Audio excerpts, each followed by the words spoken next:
Before we begin, if you enjoy winding down with peaceful stories from the shadows of history, don't forget to subscribe to After Dark History. A like helps more sleepy souls find us. And your comment lets us know where to travel next in time. Now get cozy. Let the past whisper you to sleep. Imagine waking up to a world gone silent. A single notification. It's not one glowing screen, just an eerie quiet where technology used to hum. What if every device you owned was dead, every app frozen, and the only clue to the chaos was a faint, pulsing signal from the sky, whispering secrets no one else could hear? A 17-year-old YouTuber whose obsession with tech and knack for solving puzzles is about to drag her into a mystery that could either save humanity or unravel it completely. Buckle up, because this tale will make you question everything. You thought you knew about the world. It was a stormy night in 2025. The kind where the wind howled like it had a grudge and rain battered the windows like a drum roll. Mia sat in her cluttered bedroom, bathed in the blue glow of her dual monitors, her headset slightly askew as she bantered with her small but loyal YouTube audience. Her channel, Mia's Tech Haven, was her pride and joy, mostly gaming streams, tech reviews, and the occasional dive into conspiracy theories for fun.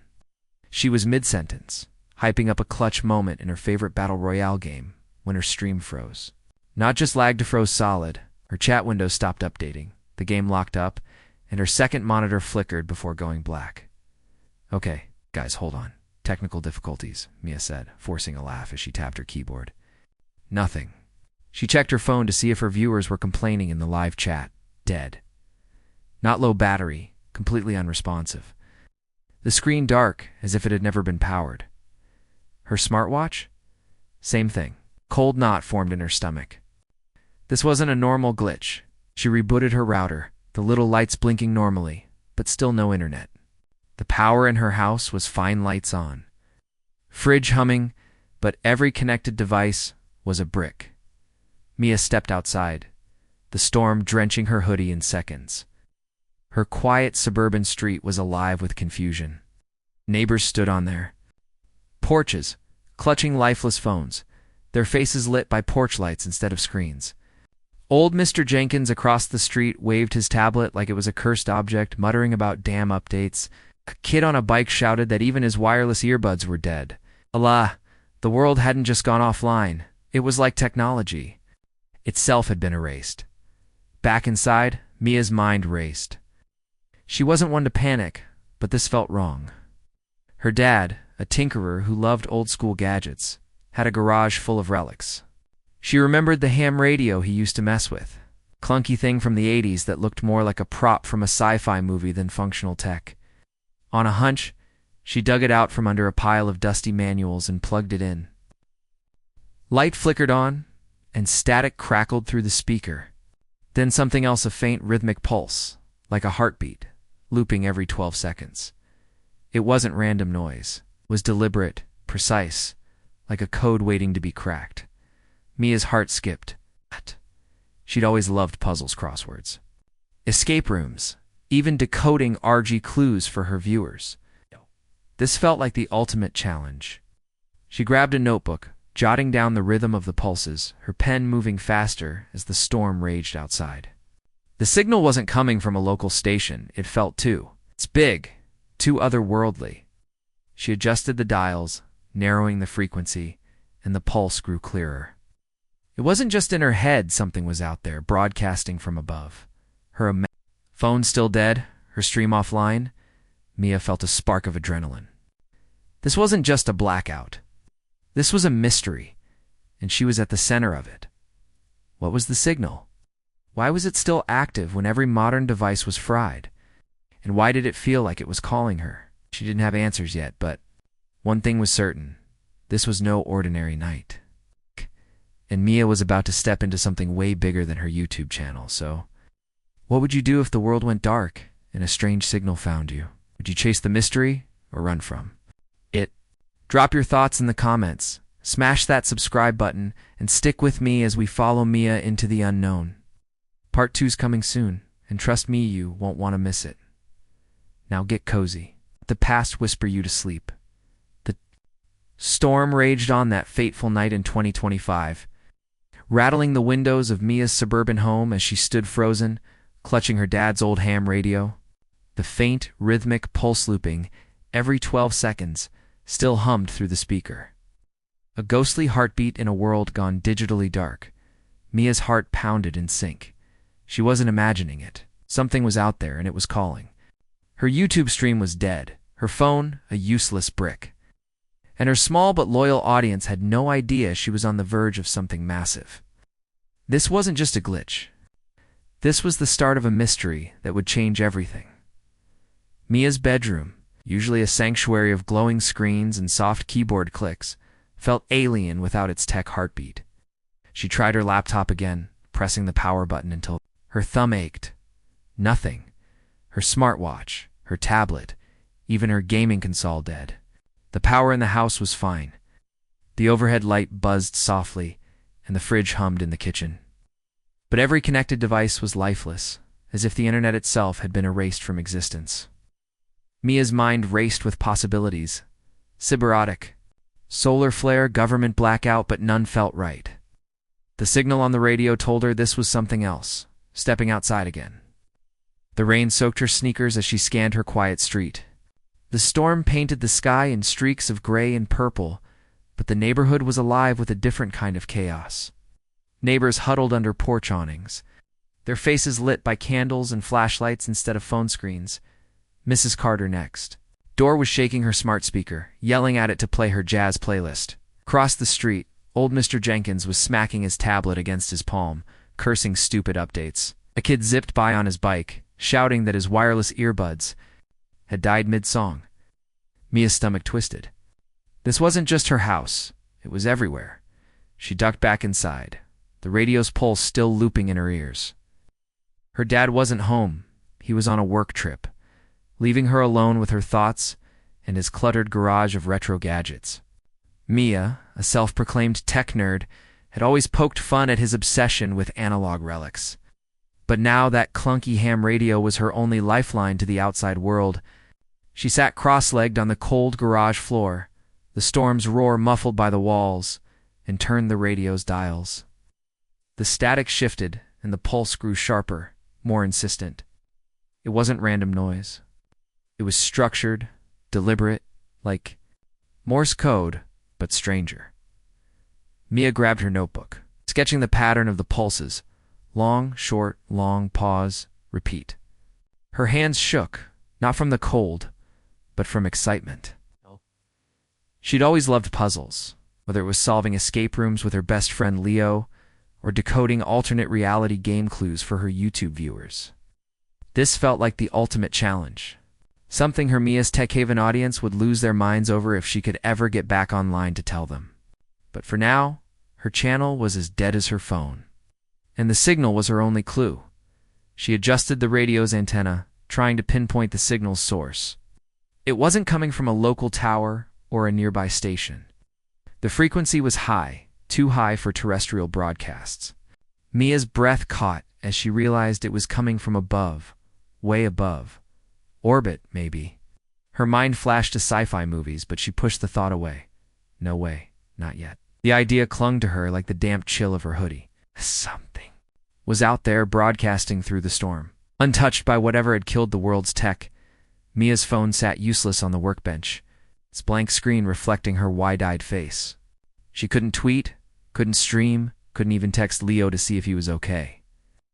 But the radio's pulse kept going, steady and unyielding. It felt personal, like it was meant for her to find. She scribbled faster, her notebook filling. With numbers and theories? Was this a prank? A military test?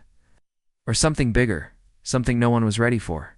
Her viewers would eat this up, but first, she had to figure out what this was. The storm outside seemed to pulse in time with the signal, as if the sky itself was part of the mystery. Mia's channel was built on chasing the unknown tech. Glitches, urban legends, the occasional creepypasta for laughs. But this was real, and it was happening now. She wasn't just a YouTuber anymore. She was a detective in a world gone dark. What was the signal trying to say? And why was it the only thing still alive? So, what would you do if your world went silent and a strange pulse found you? Would you dig deeper or shut it off? Drop your thoughts in the comments, hit that subscribe button, and join me as Mia chases this mystery in part 3. Trust me, it's about to get wild. The Vanishing Signal, Part 3. The strange signal expanded the storm, battered Mia's suburban home. Its relentless drumming, a backdrop to the eerie pulse emanating from her dad's old ham radio. The rhythmic signal looping every 12 seconds. Like a heartbeat from the void had hooked Mia, a 17-year-old YouTuber whose tech-savvy world had just gone dark. Her phone, laptop, and every connected device were dead. Victims of a global blackout that silenced the internet and left her Mia's Tech Haven audience stranded. But this signal, crackling through the static, was alive. It was deliberate, precise, and coming from somewhere far above. Mia's puzzle-solving instincts kicked into overdrive. This wasn't just a glitch, it was a call, and she was determined to answer it. In the dim glow of the garage, the ham radio sat like a relic from another era. Its dials and switches a stark contrast to the sleek gadgets Mia usually reviewed on her channel. The pulse was hypnotic, a pattern of long and short bursts that felt like a code begging to be cracked. She'd always been a puzzle nerd, crosswords, escape rooms, even decoding RG clues for her viewers. But this was different. It was real, urgent, and tied to the digital apocalypse outside. Her notebook was already half filled with frantic scribbles, charting the signal's rhythm. Long, short, pause, repeat. Ow. It wasn't Morse code, but it was something close, something intentional. Mia adjusted the radio's frequency, her fingers trembling from the cold and adrenaline. The pulse sharpened, cutting through the storm's static like a blade. She leaned closer, her breath fogging in the chilly garage air. The signal wasn't local. Her dad's manuals confirmed that much. The frequency was in a range used for satellite communications, maybe even higher. Her mind raced to possibilities. A rogue satellite, a military broadcast. Or her pulse quickened. Something not from Earth at all. She shook her head, trying to stay grounded. "Get a grip, Mia," she muttered. "You're not in a sci-fi movie." Yet she flipped through her dad's manuals, their pages yellowed and dog-eared, searching for clues about signal decoding.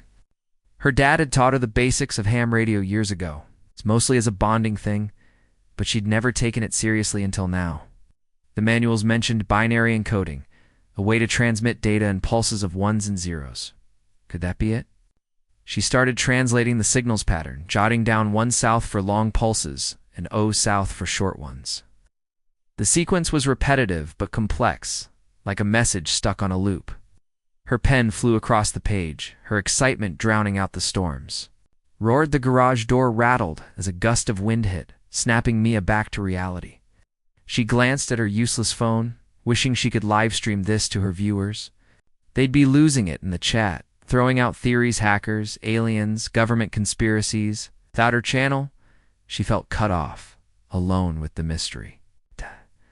But the signal kept pulsing, steady and unyielding, as if it knew she was listening. She wondered if anyone else had heard it.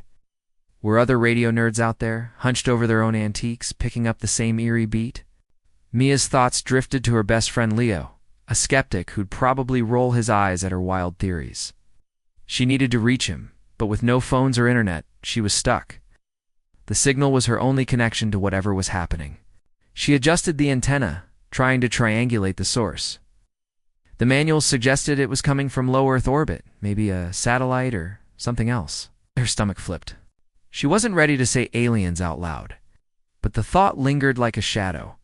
The pulse shifted slightly, a new pattern emerging within the loop. Mia's eyes widened as she scribbled it down, her hands cramped from writing. It wasn't just a signal, it was a message, layered and complex. She felt like she was on the edge of something huge, something her viewers would beg to hear about. But for now she was alone, the only one in her silent neighborhood with a clue to the blackout's cause. The storm outside seemed to pulse in, sync with the radio as if the sky itself was part of the message. Mia leaned back, her mind buzzing. This was bigger than a YouTube video, bigger than her channel. The signal wasn't just a puzzle, it was a challenge, daring her to dig deeper. What was it saying? Why was it still broadcasting when every modern device was fried? And why did it feel like it was meant for her? She didn't have answers, but she knew one thing. She couldn't stop now. The mystery was calling, and Mia was going to chase it no matter where it led. What would you do if you found a signal from the stars? Would you decode it or turn away? Drop your thoughts in the comments and stick with me for part 4, where Mia's hunt takes a wild turn. Trust me, you won't see it coming. The Vanishing Signal, Part 4, the radio network expanded. The storm's howl faded to a low growl as Mia hunched over her dad's ham radio in the chilly garage, the eerie pulse of the signal looping every 12 seconds filling the air. Her notebook was a mess of scribbled ones south and O south, the beginnings of a binary code she couldn't yet crack. Every device in 2025 was dead. Her phone, her laptop, her Mia's Tech Haven YouTube channel, all silenced by a global blackout. But the radio, a clunky relic from the 80s, was alive, its signal a lifeline to a mystery pulsing from the sky. Mia's puzzle-loving brain was hooked. But she wasn't alone in hearing the call. The radio crackled, and a gruff voice broke through the static. CQ? CQ? This is K7ZAR. Anyone copy? Mia froze. Someone else was out there using the same old-school tech. She grabbed the mic, her voice shaky. K7ZAR. This is, Mia. No call sign. I hear you. You getting that weird pulse too? A pause. Then the voice replied, Kid, you're on the air. Yeah, that signal's no joke. It's been looping for hours. You? In town? Mia's heart raced. She wasn't the only one. The voice belonged to Zara, a retired engineer with a backyard full of antennas. Zara wasn't alone either. Over the next hour, more voices joined the frequency. A trucker named Hank, a college kid called Diego, and an old ham radio buff who went by Sparks. They formed a makeshift network, a handful of analog holdouts in a digitally dead world. Each had picked up the same signal on their vintage radios, untouched by the blackout that fried modern tech. Hank reported it from a highway rest stop, Diego from his dorm's basement, and Sparks from a shed in the suburbs. Mia scribbled their locations, her garage floor littered with notes. The group compared notes over the crackling airwaves. The signal's frequency was high in the range of satellite communications, maybe even deep space relays. Zara, the engineer, was blunt. This ain't terrestrial. It's coming from orbit, maybe higher. I've tracked signals since the Cold War, and this one's weird. Mia's stomach flipped. Orbit. Her sci-fi theories didn't seem so crazy anymore. Sparks chimed in, his voice raspy. Heard something like this in '82? Turned out to be a Soviet satellite. But this feels off. Mia shared her binary decoding, reading out the pattern of long and short pulses. Diego, the college kid, jumped in. That's no random noise. It's structured like a beacon. You tried running it through a decoder? Mia hadn't, but she noted his suggestion. The group agreed the signal was no accident. It was deliberate. Maybe a message. Hank, the trucker, growled. If it's a message, who's it for? And why's it knocking out our phones? No one had answers, but the question hung heavy. The network grew as more voices joined. A chorus of hobbyists and tinkerers across the city. Some thought it was a military test. Others, a hacker's prank. Zara wasn't convinced. I've seen EMP's electromagnetic pulses take out electronics before. This feels like one, but bigger. Way bigger. Mia's mind spun. An EMP could explain the blackout, but what was strong enough to wipe out every device worldwide yet leave her dad's? Radio untouched? The signal held the key between transmissions. Mia glanced at her dead phone, wishing she could stream this to her YouTube audience. Her viewers would be spamming the chat with theories, aliens, government cover-ups, end-of-the-world stuff. Without her channel, she felt isolated, but the radio network was her new lifeline. She told the group about her decoding, and Zara offered to help. Kid, you've got a knack for this. Keep at it. I'll run the signal through my old spectrum analyzer. Might narrow down the source. The storm outside eased, but the air in the garage felt heavier. Mia's notebook now held a map of the network's locations, a web of voices tied by the signal. She felt a spark of hope she wasn't alone anymore. The signal's pulse kept looping, relentless, like it was counting down to something. Mia didn't know what, but she knew she had to keep listening. The network was her team now, and together they'd crack this mystery or die trying. What would you do if you found others hearing the same strange signal? Would you join the hunt or stay quiet? Drop your thoughts in the comments and stick with me for part 5, where Mia's decoding takes her somewhere dangerous. You won't want to miss it. The Vanishing Signal, Part 5. Decoding the message expanded. The garage was a fortress of shadows, lit only by a flickering bulb as Mia sat hunched over her dad's ham radio, its relentless pulse looping every 12 seconds in her ears. The world outside was a digital graveyard in 2025. Phones, laptops, and Mia's Tech Haven YouTube channel, all silenced by a mysterious blackout. Her notebook, now a chaotic sprawl of binary 1 south and 0 south, held the beginnings of a decoded signal from orbit, a message that felt like it was daring her to unravel it. The radio network of hobbyists had confirmed she wasn't alone, but the signal's meaning was still a puzzle. And Mia's puzzle-solving obsession was in full gear. The storm had quieted to a drizzle, but the air in the garage was thick with tension. Mia's pen scratched furiously, translating the signal's long and short pulses into binary strings. She'd been at it for hours, her eyes burning, her fingers cramped. The pattern was complex, not random noise, but a deliberate code. Her dad's manuals, stacked precariously beside her, hinted at binary encoding used in early satellite communications. She cross-referenced the pulses, grouping them into 8-bit sequences. Slowly, a structure emerged: coordinates, numbers, pinpointing a location in a single, chilling word: descend. Mia's breath caught. Coordinates. For what? She grabbed a dusty atlas from her dad's toolbox, flipping to a map of the region. The numbers pointed to a spot in the hills outside town, a remote area with nothing but an old observatory, abandoned since the 90s. Her mind raced. Was the signal guiding her there, or warning her to stay away? The word descend felt like a command, urgent and ominous. She needed help, and she needed it now. She keyed the radio mic, her voice steady despite her pounding heart. K7ZAR? Diego? Anyone copy? I decoded part of the signal. Its coordinates pointing to an observatory in the hills. And it says, descend. Any ideas? Static crackled, then Zara's gruff voice came through. Kid, you're quick. Observatory, huh? I know that place shut down years ago. Creepy vibe. Descend sounds like trouble.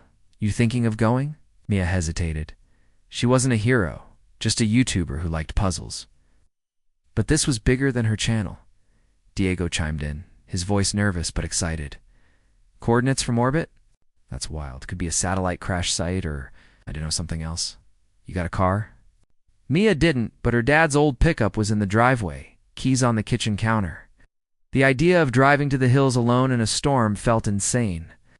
But the signal's pulse was like a drumbeat in her head, urging her forward. She needed backup, someone to ground her or call her crazy. Mia thought of Leo, her best friend since middle school, a skeptic who'd probably laugh off her alien theories but would never let her go alone. She grabbed her bike. Phones were dead, so texting was out, and pedaled through the rain to Leo's house.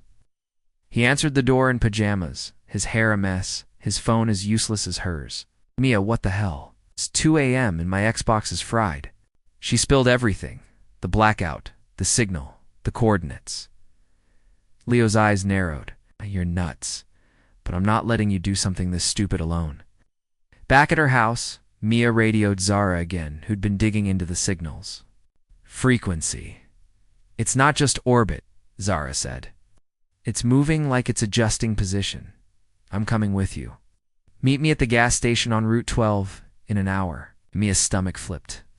Zara, with her engineer's brain and no-nonsense attitude, was exactly the kind of ally she needed. Leo, still grumbling, agreed to drive the pickup. The trio was forming a ragtag team bound by a signal no one else could hear. Mia packed a backpack flashlight, notebook, the radio's portable antenna, and her dad's multi-tool. The observatory was a few miles out, a crumbling relic she'd only seen in photos. What was waiting there? A satellite? A trap? Or something her YouTube viewers would never believe? The signal's pulse seemed louder now, as if it knew she was coming. She glanced at her dead phone, wishing she could live stream this adventure. Her audience would be spamming the chat, begging for more, as they piled into the pickup. The signals. Word, descend, echoed in Mia's mind. The hills loomed dark against the stormy sky, hiding secrets she wasn't sure she was ready to face. But the puzzle was calling, and Mia never backed down from a challenge. The observatory held answers, and she was going to find them, no matter what. What would you do if a signal from the sky gave you coordinates? Would you follow them, or stay safe? Drop your thoughts in the comments and join me for part 6, where Mia's journey gets dangerous. You won't want to miss what's next.